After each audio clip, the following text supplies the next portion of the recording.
Hillary Clinton says the FBI's director's reopening of her email investigation is one reason why she was not elected president. The former Democratic candidate spoke yesterday at a women's rights conference. President Trump responded on Twitter that Comey was, quote, the best thing that ever happened to Hillary Clinton.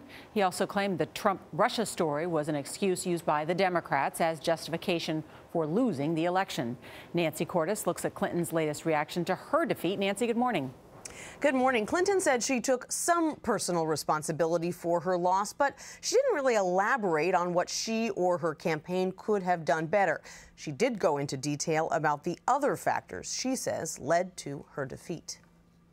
I highly recommend long walks in the woods. It is far healthier than screaming at your television set.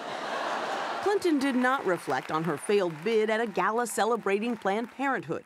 You know, if the election had been on October 27th, I'd be your president. But earlier in the day, she spoke candidly, saying her victory was derailed by forces out of her control. It wasn't a perfect campaign. There is no such thing.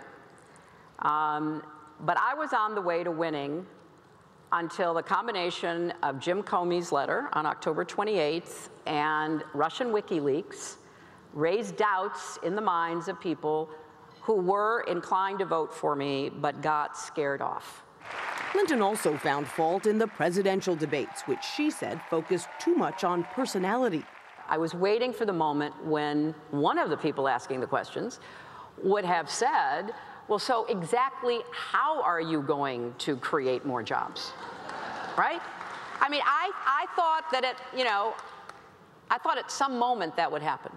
But that moment did happen more than once. Please explain to me why you believe that your plan will create more jobs and growth for this country and your opponent's plan will not. In this round, you go first, Secretary Clinton. The former Secretary of State mocked the man who beat her for attempting international diplomacy via Twitter. Negotiations are critical, but they have to be part of a broader strategy, not just thrown out on a tweet some morning that, hey, let's get together and, see if we can't get along and maybe we can, come up with some sort of a deal. That doesn't work.